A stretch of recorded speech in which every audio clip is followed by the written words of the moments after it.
Hello mga deserving. So another day, another lamon day na punta, no? So naami karon diri sa Ramon magsaysay kay naami isa ka favorite Japanese restaurant diri ang Yoroshi Japanese Restaurant. So atbang lang ni siya sa Santa Ana Central Elementary School. So isa po ni sa among ginabalik-balikan jud na Japanese restaurant diri sa Davao. Ang among gi-order kay isa ka beef gyudon, isa ka pork katsudon, og isa ka chicken uyakodon, og ilahang chicken karaage. First time na ako makatry sa ilang chicken karaage, na sila nagaingon na lami daw ilang chicken karaage diri. The last time na nga on bidiri was way back 2014 or 2015. So dugay-dugay na pud kaayo wala mi kabalik diri og kaon sa Yoroshi. So after a couple of minutes naabot ang amo ang order. So mo ni ang chicken uyakodon na gi-order na mo niya. Iyang gi-order is pork katsu din na nakuha is ang beef gyudon. Then ang amo ang chicken karaage pud na order pud mi. So, in fairness ha, wala gyud nagbago ang ilahang lasa diri. Same ra gyapon ilang lasa sa una. Lami gyud gihapon kay ilahang mga food, Japanese food diri. So, kani is ang ilahang beef gyud don tan-awa ra gud toppings pa lang, overloaded na kay. For delivery, dili sila available sa Grab and Food Panda. So, dine-in and take-out lang sila available. So, kung balak ni mo mukaon diri during regular days, don't worry kay makalingkod man ka kay naa sila. Dako lang area napod sila sa second floor which is kani among gikan-an.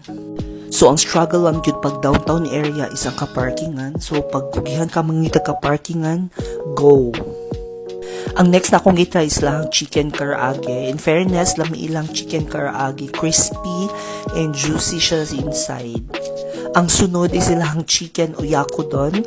Perfect kay ilang chicken kay ganang tender kay ilang meat. Ang chicken, dagan kay siya veggies.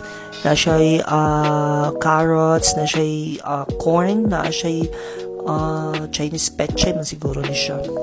Tapos, ang ihang sauce is grabe ka creamy. So, perfect jud siya. Ang lasa pod is balance lang pod ang ihang lasa. Then, mo nilang chicken karaage, diba? Crispy kaayo siya. Tapos, ang ihang meat inside is tender lang yun. Perfect lang ihang pagka-fry. Dili siya yung anak kagahin. Wala siya na overcook. Then, diri is naglisod na jud ko ugrot sa ilahang chicken. Uya ko dun kay murag nabusog na mugay ko sa ilang pork. Beef gyudon. So, gitabangan na lang gid ko niya og horot kay dili na gid ako siya makaya og horot, no? So, sayang po dili po nato siya hutton, no? So, kung deserve gyud nimo mukaon og Japanese food o nag-crave ka ng bonggang Japanese food, go na diri sa Yoroshi Japanese Restaurant. Dili lang siya sa may magsaysay at mang sa Santa Ana Central Elementary School. So, kung gikan ka Uyang Green, naalang siya sa may right side nimo. So, kung gikan ka og diri sa may Claveria ba na dira basta opposite sa Uyang Green na siya sa imong left side, no? So yun, deserve yun kaayo na to mag Japanese meal for today is go na dayon. Uy, diri na rin ta sa Yoroshi kay dili kamahayan ang ilang pagkaon diri at deserve yun kaayo ang ilahang pagkaon sa imong mga baba na nga sige ra kag kaon na mo lang wa kay ipon kay sige ra kag lamoy mula taga soldo na lang pila na mabiling sa imong soldo kasi kira kag kaon, let's say. So bye guys, see you on my next mini vlog. Goodbye, thank you. Mwah.